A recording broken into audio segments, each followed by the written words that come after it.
a una masa monetaria multiplicada por su velocidad. En ese contexto, para ver si funciona o no funciona la economía, si crece y positivamente se expande en las relaciones intersectoriales aplicando la matriz de Leontief, nos vamos a dar cuenta que la relación de masa por velocidad y lo que es igual al Producto Interno Bruto o ingreso nacional dependen de una tasa de interés. Y si la tasa de interés cae, entonces aumenta la masa monetaria en la economía, porque ha habido inducción para ese aumento, negociación, estrategia por parte de un banco central que debería trabajar en términos independientes, pero muchas veces no trabaja de manera muy independiente. De todos modos, debemos entender que esa caída de la tasa de interés está vinculada al manejo de una mayor cuantía de masa monetaria y, por supuesto, eso da mayor velocidad a las transacciones en la economía. Pero por otro lado, debemos razonar que dentro del marco del modelo de economía plural, ese modelo, ese resumen, esa ecuación debe permitir expandir la economía vinculando lo que es la economía comunitaria, la privada, la posibilidad de la economía estatal haciendo capitalismo de Estado y, por supuesto, el aspecto del cooperativismo. Interacciones que deben ser medidas a través del diseño, la ejecución, el feedback de los proyectos que tienen entregables y a su vez impactos en la función de bienestar. Un tema, el de hoy, interesante, que tiene que ver con esa capacidad de ser consumista con esa masa monetaria o, por otro lado, si quieren, dejar de lado el consumismo, consumerismo de la globalización y generar proyectos que de tal forma provoquen interacciones de armonía y más equilibradas en una economía, hablando del concepto de expansión. Estamos con el distinguido economista Ramiro Ayala, a quien le damos la más cordial bienvenida. Ramiro. Muy buenas noches, Alfredo, y un saludo pues a los estantes y habitantes de la ciudad metropolitana de Cochabamba. Me parece interesante esta introducción en editorial de lo que hace referencia a lo que es la política monetaria, pero en términos sistémicos, entendiendo lo que es la política fiscal, pero más allá de esa, estamos hablando también de lo que es la balanza comercial, que indudablemente se habla mucho de la balanza comercial, pero se analiza con lupa la balanza de pagos, queda claro, digamos, en los inversores lo que es la balanza de pagos, en los gobiernos locales, departamentales, nacionales, y como dices, la economía en este mundo globalizado depende pues de cómo se están haciendo ciertas variaciones en el entorno regional, en el entorno global, cómo es el tema de la dinámica incluso de esta situación de comercio, de la balanza comercial, y cómo es esta jugada, digamos, en la balanza de pagos de cada uno de los estados, de la región, qué sé yo, del Mercosur, de la Alianza del Pacífico, o del mundo globalizado, o cómo están manejando la economía los países emergentes, los BRIC, Brasil, Rusia, India, China, entonces, y Sudáfrica, y ahí nos damos cuenta que algo está sucediendo en el mundo. Y desde los gobiernos locales tendríamos que entrar, desde el territorio, desde lo local, es más, esa sociedad civil que está en emprendimientos económicos, y lo has dicho muy bien, hay demanda monetaria para la inversión, para las pequeñas y medianas empresas, para las medianas empresas, para las grandes empresas, pero no es suficiente eso. ¿Cuál es tu política internacional en términos de mercados? ¿Para quién produces? ¿En qué medida influye aquella economía que dice que no es abierta, pero en sí estamos viendo una economía casi abierta? Porque nos están metiendo no simplemente productos terminados así nuevos, sino existen, ¿no? Esos productos circulando en el mundo que son chatarra, que están entrando a Bolivia. Entonces, claro, indudablemente, haces una buena mención cuando tú hablas de una política monetaria independiente desde el organismo que controla la política monetaria. Y ahí podemos decir, el tipo de cambio es la más adecuada para el comercio internacional. Podemos decir que sí podría ser la más adecuada para traer bienes de capital. ¿Pero qué estamos produciendo? Si las pequeñas y medianas empresas, con una economía que está, con un país que está recibiendo productos de afuera, no simplemente nuevos, sino usados, ¿en qué están nuestras pequeñas y medianas empresas? Entonces, la política monetaria en el tipo de cambio tendría que regular el tipo de cambio en un equilibrio óptimo, que no nos aislamos del mundo, pero que también produzcamos, ¿no? Entonces empezaremos a ver ese tema de la necesidad, de la demanda de dinero para la inversión, pero también está la demanda para consumo, las demandas hipotecarias, ¿no? ¿Cuál es lo que tú dices? Si vamos simplemente al consumismo, no sea una política monetaria que incentive el consumo, pero ¿qué estás consumiendo? ¿Producción nacional? Muy bien, si eso es así, está bien, pero también ese tipo de cambio en la política monetaria tiene que tener una ligación con lo que es la tasa de interés. Esa tasa de interés es la más óptima para el consumidor, para el inversor, para la construcción, que son de pronto, digamos, entre la inversión privada y estatal, son los que más, digamos, generan un crecimiento económico, generan empleo, pero por otro lado también está la situación en el PBI, la producción ya, digamos, industrial manufacturera. O entendemos simplemente la política monetaria para un modelo extractivista. Entonces tenemos que analizar, como tú dices, en términos sistémicos. Y también podemos incorporar en un modelo, digamos, de un clivaje para un nuevo paradigma, la economía verde. ¿Cómo incorporamos el dinero a la economía verde? ¿O cómo diversificamos nuestra economía? ¿O cómo generamos otro modelo? Claro, y tenemos reservas naturales por las cuales podríamos tener retornos interesantes, turismo, pero a veces no estamos trabajando en los proyectos. Cuando se habla de proyectos, y eso indicaba en un máster como catedrático, es indispensable que la gente que se esté especializando entienda cómo los instrumentos económicos inciden en los niveles de inversión y, por supuesto, en el manejo de los conceptos de viabilidad y gestión de riesgos para incrementar esa viabilidad. Quiero pensar en este elemento, estimado televidente, Ramiro. Las tasas de interés son reguladas en un primer momento por el sector externo. Nosotros somos un país periférico, elegantemente llamado en vías de desarrollo, ha desafiado una estrategia neoliberal aplicada complementariamente por los países industrializados en nuestro país. Han habido contradicciones, en este caso del capitalismo, porque no han sabido fortificar su tejido industrial. A partir más o menos del 2008 se ve un proceso desacelerado más notorio, lo vamos a llamar, la burbuja inmobiliaria, las contradicciones de los empresarios norteamericanos que mueven su tecnología a la China para hacer economías de escala, abaratando lo que es la mano de obra. Entonces se genera una economía de filtración para los norteamericanos. ¿Y por qué?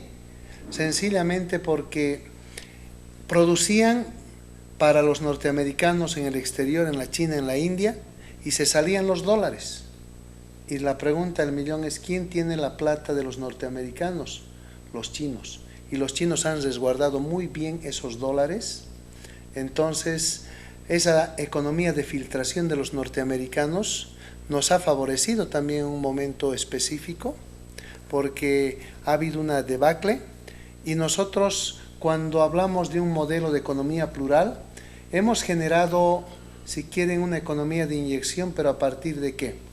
De mejores precios en los commodities, petróleo, hidrocarburos, minerales, pero por el otro lado las remesas que han enviado nuestros compatriotas, y además, no lo podemos negar, esto funciona en cualquiera de las economías, la economía sumergida del contrabando, cuando sale droga y después entran electrodomésticos, entran movilidades, se generan fórmulas para sanear autos chutos, ¿no es cierto?, que complementan el déficit de la subvención de los hidrocarburos, etcétera, ¿no? Cuando se estudia la economía, nosotros nos damos cuenta de lo que pasa perfectamente.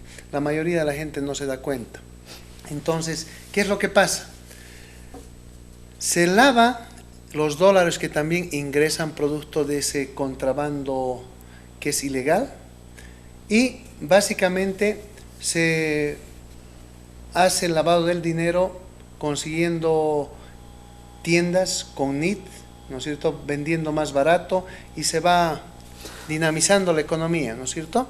Entonces, ¿qué es lo que pasa? Tenemos mucho dinero y situación propicia con la debacle, la desaceleración inicial de la economía norteamericana.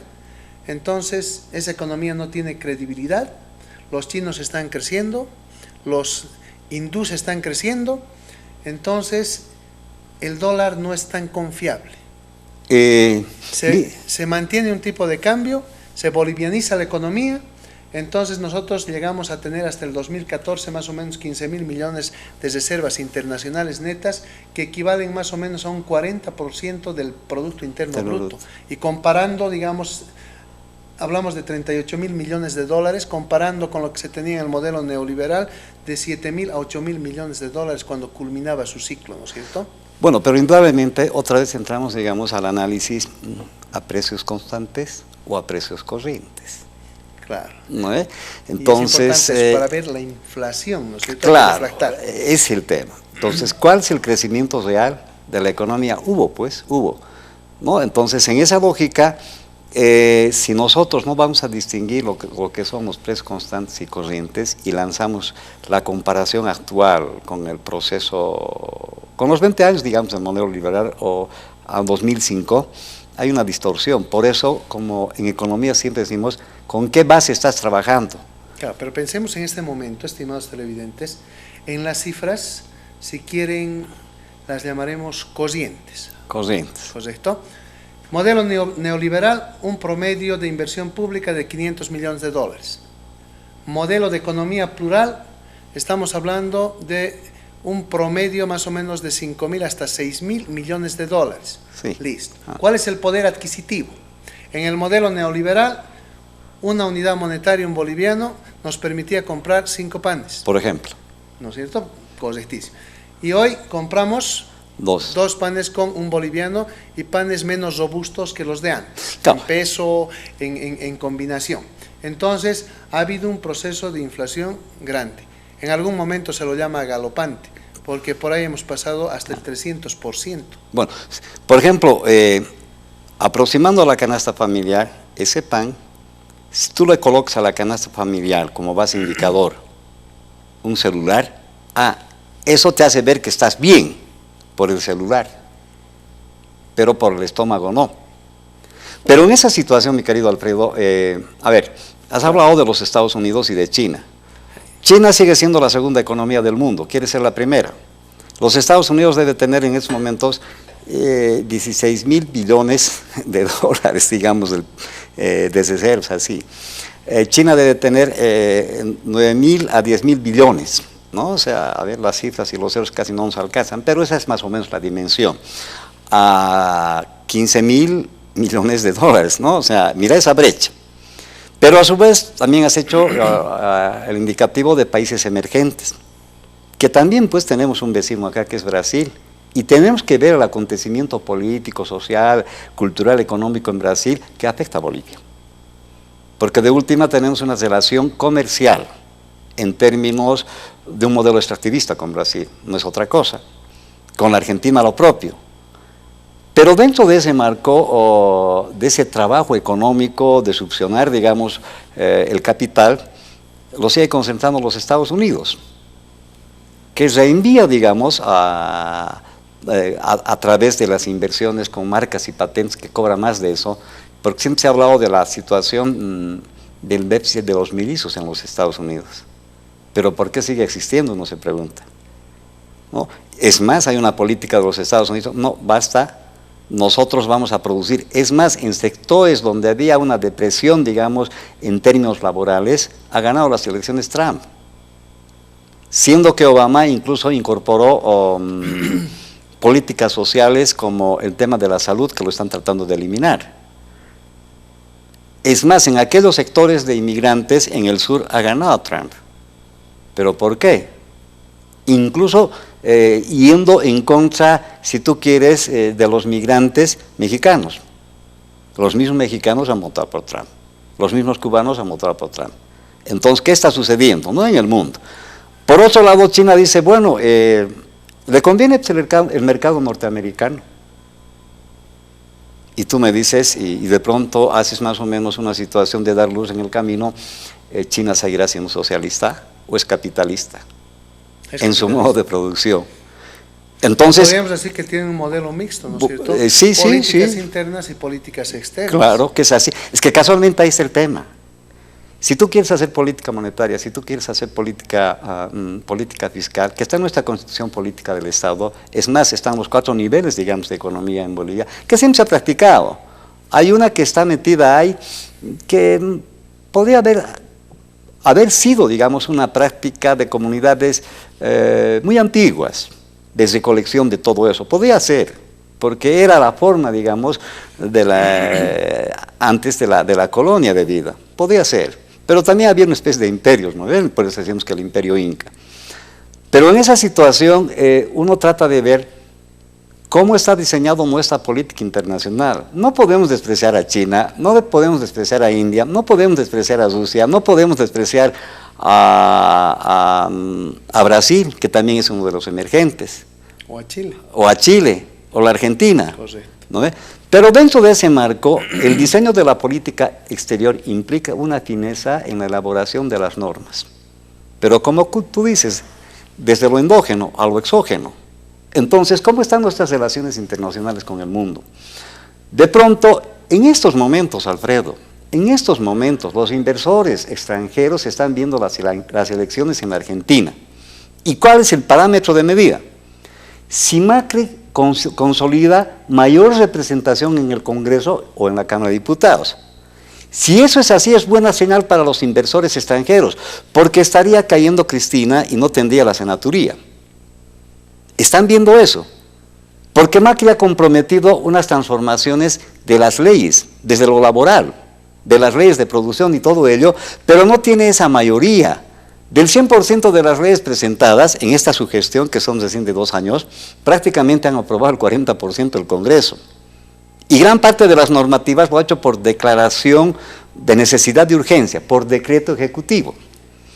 Entonces, que el Parlamento también había sabido bloquearte el desarrollo económico, el desarrollo de las inversiones. Pero fundamentalmente hay un mundo que ve la seguridad jurídica.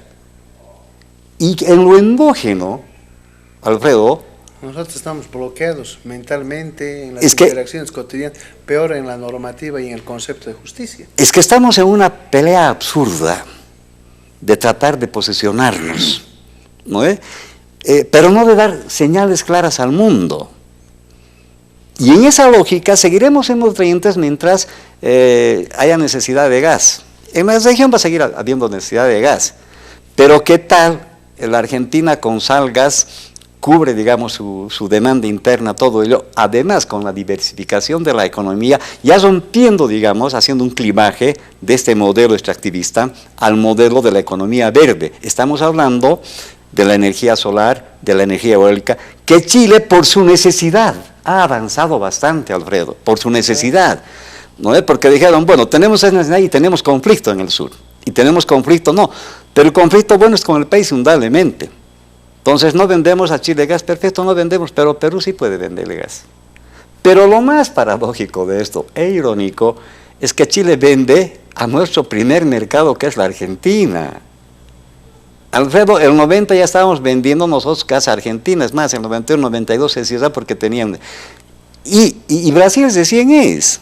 Claro, era la lógica, digamos, del debate. Bueno, los gases decían, pero ¿por qué le compramos? ¿No? Los argentinos saben. Entonces, nosotros decíamos, no hay problema, mañana vamos a hablar en portugués, por el tema de las inversiones. En ese tema la seguridad jurídica había sido importante. Pero este flujo financiero en lo local, en lo regional, en lo mundial, también es importante. ¿Por qué te digo en lo mundial? De última, de alguna manera, estamos ligados a China por contratos, por todo ello, ¿verdad? Estamos ligados a Rusia, ahora que van a hacer algunas inversiones también. Estamos ligados a Brasil. Quieras o no quieras, estamos ligados vía indirecta, porque la tecnología que tiene Samsung para Bulubulu, lamentablemente, es yanqui. Y hay un boliviano trabajando ahí. Claro, es que es interesante, amigos televidentes. Vamos a pensar en esto, la tasa de interés. La tasa de interés la ponen desde afuera y en función de cómo nuestra economía tiene credibilidad. Si nuestra economía es riesgosa en las interacciones, en los proyectos, en la productividad, entonces vamos a tener tasas más altas. Y lamentablemente nosotros tenemos tasas más altas porque tenemos una economía con cuestionada credibilidad, vamos a decir, para que no se ofenda, porque acá es el país del resentimiento de la parte científica, se van a la vendetta y lamentablemente no sabemos manejar los conceptos económicos de gerencia de alto nivel, etc. Y quiero redondear este aspecto, Ramiro y estimados televidentes. El tema de Bolivia, en su perspectiva de los precios constantes, tiene que ver con el cálculo de un PIB que a precios constantes, deflactados, nos da más o menos 3,8%, aplicando el output gap. Hemos hecho un estudio con nuestra distinguida hermana, colega Julia Mancilla Heredia, y de la misma manera con Eduardo Mancilla Heredia.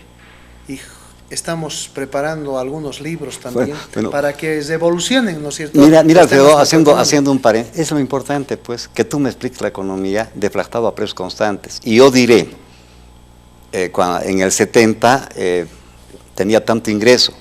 ¿Y cuál es el crecimiento real de la economía? Que no es un éxito de un modelo, digamos, de un nuevo paradigma manufacturero industrial, no es extractivista. Exacto. Nada más. Arrastrado desde los países centrales. De complemento y formalización de lo dudoso, vamos a decir. Y tal vez, deflactados así, Alfredo, simplemente hemos subido un 0,5%. Claro, tenemos 3,8%. Ahora. O sea, en todo el ámbito longitudinal. En la serie. En la serie, 3,8%. Y por la elasticidad de Okun, por cada 1% de incremento del PIB, la pobreza se disminuye en 0,0476%, prácticamente en nada. Y eso tiene que ver con la inflación, con las contradicciones que hay entre la tasa de desempleo e inflación, aplicando la curva de Phillips. Bueno, ahora, ¿cuál es el tema? ¿Hay responsabilidad de análisis económico-financiero en los gobiernos locales? No. ¿Hay un análisis responsable en las asambleas departamentales, en el gobernador? O sea, es como decir, traigan el dinero, manden el dinero, traigan el dinero, manden el dinero. Hay un costo, incluso el llevar un cheque tiene un costo financiero. Correcto. ¿No es? ¿Cómo optimizas en estos tiempos de la tecnología e información? A mí me tocó llevar dinero cuando trabajé en el Ministerio de Economía en Argentina, en una unidad descentralizada que se llama Vialidad Nacional. Y conocí ahí las 23 provincias. Pero porque no había los elementos tecnológicos de acreditar como hoy en día directamente a la cuenta de las unidades centralizadas, descentralizadas, provinciales, locales y todo ello. Ahora tendríamos que tener un gobierno electrónico como tienen los chilenos, los argentinos, ¿no? Se han actualizado, y la mayoría de los países desarrollados. Y me parece interesante acá señalar la perspectiva que tiene Camilo Torres, ¿no? El secretario de la parte financiera de la gobernación del departamento de Cochabamba, que es loable, ¿no? por ese enfoque. Tampoco hacemos una crítica destructiva, sino que estamos viendo cómo podemos activar la economía. Pero acá pensemos, Ramiro, estimados televidentes, si hablamos de dinero, de deuda pública en general, de deuda soberana, cuando se analiza la crisis norteamericana, cuando se analiza la crisis europea, española, de los griegos, nos vamos a dar cuenta que todos terminamos pagando la deuda. Pero claro, la farsa, la chupa, la fornicación, ¿no es cierto? El mal manejo. El mal manejo, vamos a decir, ¿no es cierto? Sí, ¿te acuerdas? Da ganas de decirles otra cosa, discúlpenme. O sea, porque al final hay tamaños, ya lo dejaremos ahí. Cuando entras al concepto de deflacionar, para entender mejor la economía, me lleva a la memoria la situación, ¿te acuerdas aquella época, a finales del 80, 90, el efecto tango en la Argentina, el efecto tequila en México, el efecto aviar en China, ¿no es? Y el efecto samba en Brasil?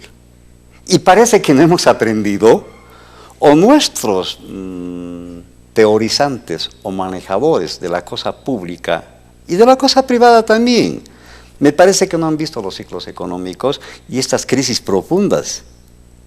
El tema del efecto tango ha sido profundo y nos ha dado a todos, pues, ¿no es? Nos ha hecho bailar tango. Claro, no, es verdad, pues, y lo más irónico fue, ¿no?, el efecto aviar.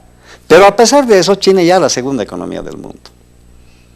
Pero, bueno, decíamos hace rato que en estos momentos se están viendo el tema de las elecciones. Y acuérdate, Alfredo, Cambiemos ha de aumentar las cámaras, los representantes en senadores y en diputados. Es una media elección, media cámara entre diputados y senadores se va, ¿no? Después viene el 2019 que sea ya las elecciones generales. Mañana las acciones van a empezar a subir de la Argentina y estoy seguro porque Cristina Fernández ha de perder.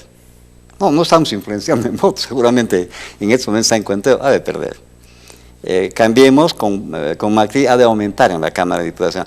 Es más, ha hecho un ajuste drástico, pero ha entendido una sociedad, también es rebelde la Argentina, pero ha entendido que se habían fallado, pues es lo que tú dices. Pero en esa lógica mundial, quiero pasar un poquito también recordando algo. Tú dices, el dólar, esa emisión de dinero, ¿no ve? Al final, ¿quién tiene que pagar? Es inflación, ¿no ve? Alguien paga, ¿verdad? Claro. Bueno, pero ¿sabes qué pasa? El dólar es el patrón de cambio para el mundo financiero en estos momentos, ¿verdad? De interpretación, qué sé yo, comercial, todo ello. Credibilidad. Credibilidad. Pero mira, la estrategia china. Han empezado a manejar el tema de los swap. ¿Y qué significa los swap? Es intercambio de monedas locales. En este caso, la Argentina lo ha hecho con China. Los yuans, me dejas los yuans y yo te doy como garantía mis pesos argentinos. Pero ¿cuál era la finalidad de la política monetaria, Alfredo? Que no basten en las reservas internacionales. A veces esos swaps son condicionados. Por decir, la Argentina está renovando el Belgrano Cargas que viene desde Buenos Aires a Jujuy y ha de pasar hasta Chile. ¿No ves? El corredor bioceánico que tienen al frente. Entonces dicen, bueno, sí, yo te doy esto, intercambiamos las monedas, ya, al dólar lo vamos a dejar a un ladito, pero me compras las formaciones, la locomotora y los vagones de carga. No, está bien, perfecto, no hay problema. Nos oxigena la economía, nuestras reservas internacionales, ha hecho Brasil, ha hecho México, ha hecho Perú, pero además hay una estrategia sutil de China en eso. Bueno, es la segunda economía del mundo. En esa lógica, quiere que su dinero tenga valor, se hable, ¿no?, que ya están incorporando al mercado, si tú quieres, su dinero, como valor de cambio, ¿no? Sutilmente, ya han aceptado y están en esa situación. Bueno, en esa lógica, si nosotros hacemos nuestra economía, casi similar estarían haciendo, pero en definitiva nosotros le pagamos casi cacha a los chinos. Indudablemente aquello que están haciendo de swap los chinos con los países, especialmente con los países que tú mencionabas, Singapur, todas esas empresas manufactureras de maquila, donde las patentes royalties lo maneja los Estados Unidos. Correcto. ¿No es? Entonces, ¿qué hace? Alguien está financiando la producción científica de los Estados Unidos, y es la China, produciendo ahí para el mercado norteamericano. Entonces, en esa lógica, Alfredo, hay una marca sueca, ¿no ve? En camiones está invadido Bolivia. ¿No? Ahora están sacando en autos los chinos. Y ahí se preguntan, esa marca sueca que están sacando los chinos, ¿no ve?, hacia un mundo del capitalismo desarrollado. Bueno, o en esa lógica es dependiente de algo también China, de la producción científica. Entonces, ¿qué está haciendo la China? Haciendo la parte gruesa. Pero ¿qué es lo que se paga más hoy en día? Es la producción intelectual, las invenciones. Y ese auto ha de salir. Claro, ¿no? Pero eso se paga en la China. Pero en Bolivia no hay institucionalidad, no se paga para hacer investigación, para hacer invención o por lo menos innovación. O sea, rescatemos esos elementos, porque nuestras autoridades tienen que darse cuenta de esas grandes contradicciones en las cuales interactuamos. Y cuando hablo de los proyectos, de las tasas y lo que estamos hablando en el contexto global, ejemplificando, que me parece interesante, nos damos cuenta que no tenemos los técnicos suficientes en formación para poder gestionar los proyectos. Y hace rato tocaste un punto que le interesa mucho a la población. Los alcaldes, los gobernadores están muy preocupados y ocupados en ejecutar porcentualmente su presupuesto. Un monto que está estimado para la aplicación en sus, si quieren, gastos corrientes y en sus proyectos de inversión. ¿Y cuánto producen? Entonces, claro, ¿cuánto producen? Es una buena pregunta, pero ¿qué es lo que pasa? Para que se dé cuenta, estimado televidente. Lo que hacen es ejecutar sin proyectos a diseño final, aplicar los fondos, por eso que alguna vez hemos criticado, ¿cómo puede haber factibilidad sin viabilidad y gestión de riesgos? Pero la hay, a fin de que en los indicadores porcentuales se diga la gobernación de Cochabamba, la alcaldía del Cercado, han hecho ejecución del 80-90% de su presupuesto. ¿Dónde están los resultados? ¿Dónde están de verdad las obras? ¿Dónde está la medición de los impactos, las interacciones económicas? ¿Cuándo calcularon el costo de oportunidad para justificar lo anteriormente expresado? ¿Cuándo hicieron la viabilidad desde el mercado, desde las leyes, desde el ambiente, desde la función tecnológica, desde los escenarios para construir los flujos de efectivo, para encontrar el valor actual neto, ya sea social, desde el punto de vista privado, económico? ¿Dónde están los precios sombra en ese cometido? ¿No es cierto? Todo lo hacen una sombra, discúlpenme, o sea, soy muy fregado a veces, porque ni siquiera se tienen en cuenta los conceptos en términos medianos de aceptabilidad. Bueno, mira, ese análisis en términos sistémicos me parece muy interesante, Alfredo. Gobierno local, departamental.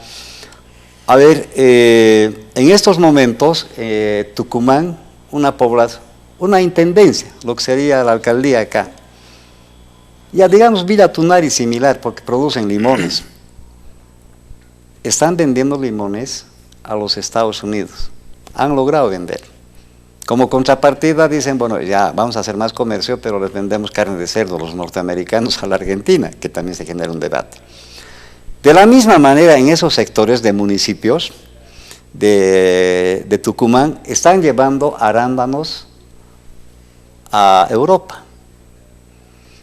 Municipios, ya digamos en esta situación de la producción agroexportadora, pero quieren llegar más allá. El discurso es importante en el análisis político. Macri dijo cuando subió, vamos a hacer de la Argentina un supermercado,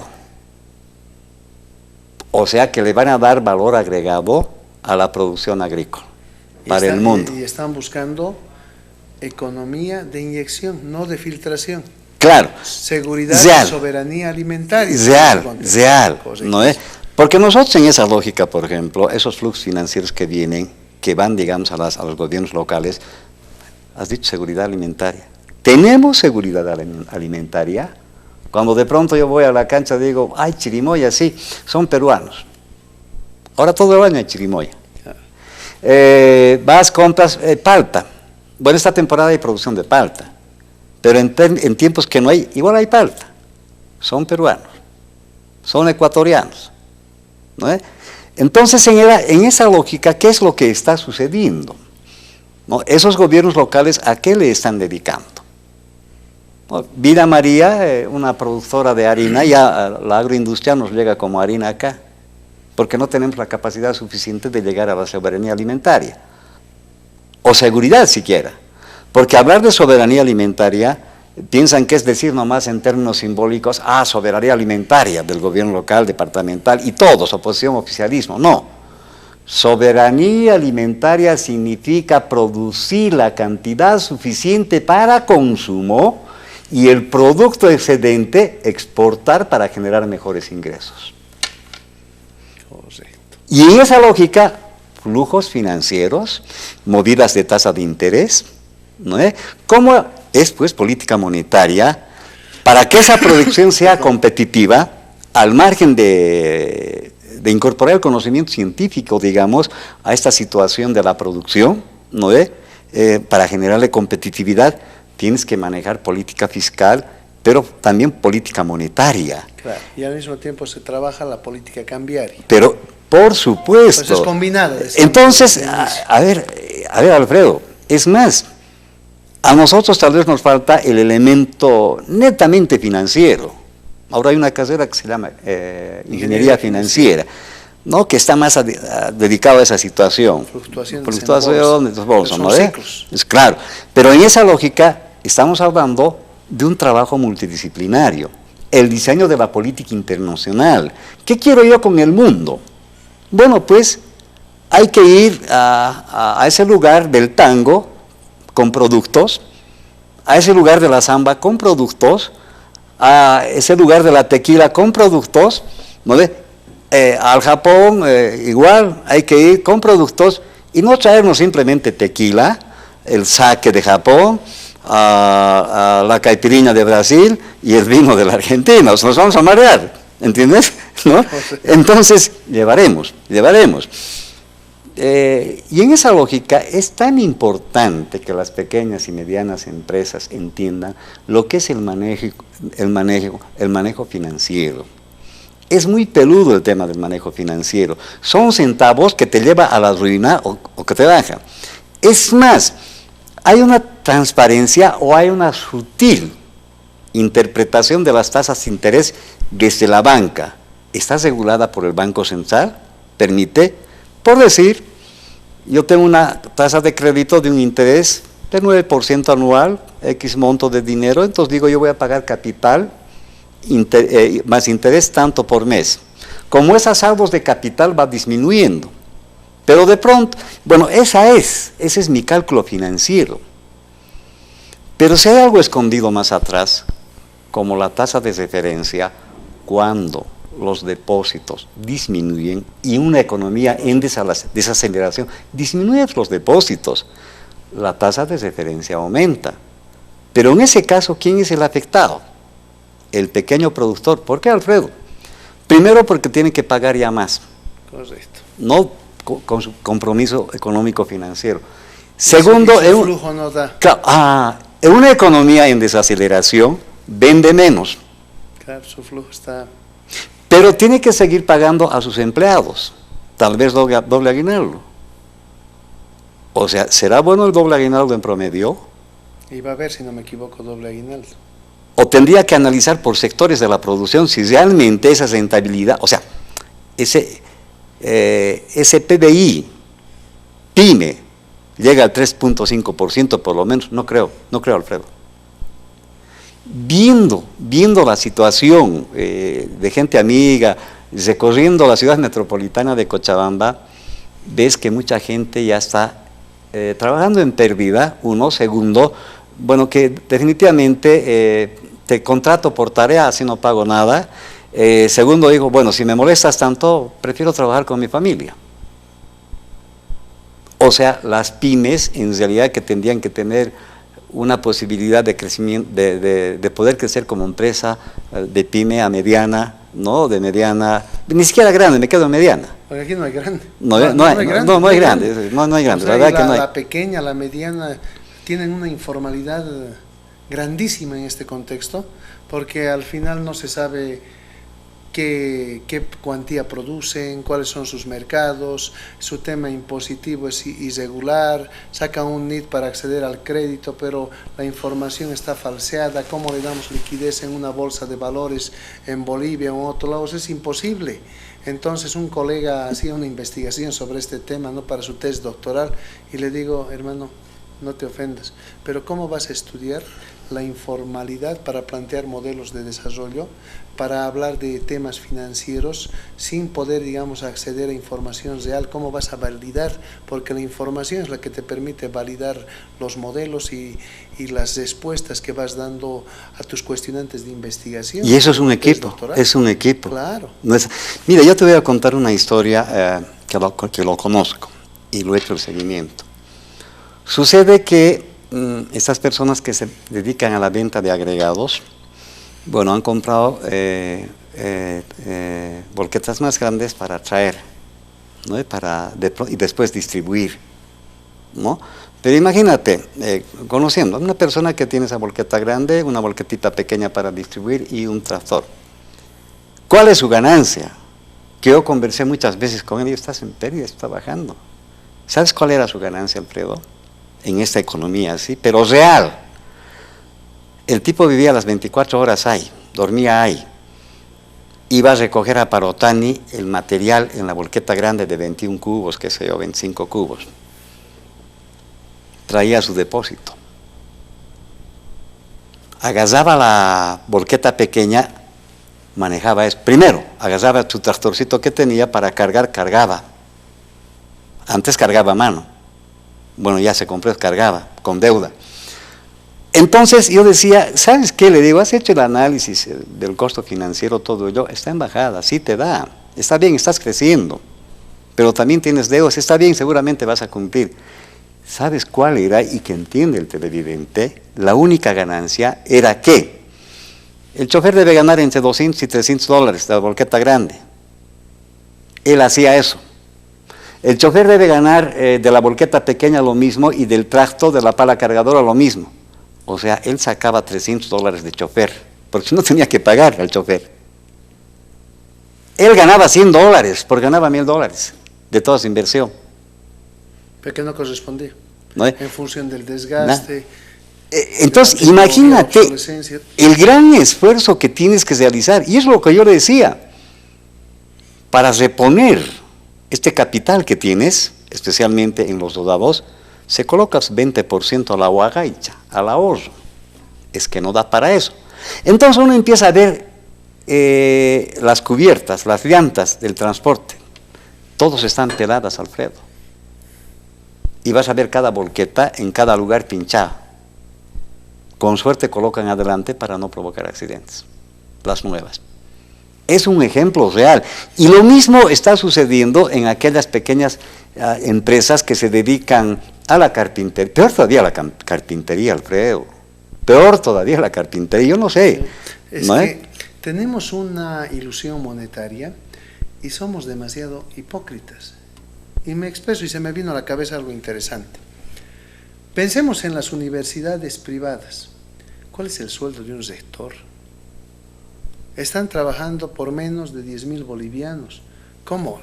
Un rector, un gerente de alto nivel que debe posicionar, expandir una universidad privada en este caso, por menos de 10.000. En el sistema público, en el sistema estratégico de nuestro medio, por la vendetta, por la política, estamos hablando de no llega a 22.000 bolivianos. Su nivel de responsabilidad tan alto, se equivoca en una firma y le van a abrir un juicio penal, le van a poner medidas cautelares. Entonces, ¿dónde estamos? Bueno, el tema es una desorganización, como dicen los españoles, fatal. O sea, yo no quisiera ser rector, ministro, demás y todo. El ministro igual, ¿no? El mismo presidente. ¿Qué puede pasar de aquí a unos años? Se equivocó en una firma, le hacen auditoría y lo van a perseguir, pero hasta agarrarlo donde puedan agarrarlo, ¿no? Ese es el colmo. Es que ¿Por qué? Porque no sabemos manejar la masa monetaria, no sabemos manejar la formación del recurso humano, no le damos el valor que corresponde a ese recurso humano en relación al concepto de institucionalidad y al puesto especializado en el cual tiene que interactuar. Acá, como se dice, cualquier zapatero puede hacer de ingeniero, discúlpeme, y no por ofender a los zapateros, ¿no es cierto?, y denigrar a los ingenieros, pero lamentablemente acá son demasiado todólogos, no han estudiado la economía, no han estudiado la ingeniería, pero son opinólogos. Entonces, cuando estamos hablando ahora de la masa monetaria, nosotros hacemos investigación todos los días, viajamos, enseñamos afuera. Entonces, muy complejo se vuelve para la persona que está enquistada acá y no entiende prácticamente nada. Y quiero moverme en este aspecto, Ramiro. Y quiero que la gente se dé cuenta de algo que es elemental y nuestras autoridades para replantear. Cuando digo la masa monetaria, ¿no es cierto?, el dinero, en movimiento, entonces estamos hablando de deuda pública. Claro. Y la deuda pública es deuda externa y deuda interna. Claro, claro. Y me pregunto, ¿qué pasa con los aportes en el sistema previsional? Ya me estoy asustando. Y ya veo este tema, ¿no? Dese cuenta, estimado televidente. Es que En las condiciones que hay ahora, el que les habla, lindo sería jubilarse a los 54, 55 años, ¿no? ¿Y qué va a pasar? O sea, tenemos que irnos por el tema de aportes, de distorsiones, porque no se le da a cada quien lo que ha capitalizado efectivamente. Entonces, del trabajo al cajón, como dijo alguna vez Lucio González, ex rector de la Universidad Mayor de San Simón. Es que casualmente, Alfredo, a ver, cuando tú manejas los dineros de los aportes, en este caso de los trabajadores, tienes que manejar con un alto nivel de recursos humanos en tema de sistemas financieros. Claro, ahorro dinamiza la inversión, capitalización, o sea, capísimos. Pues, Es más, en la Argentina hay una carrera que se llama actuario. Claro, en las actuariales. Puro estadística, bolsa, biometría, claro. ¿no?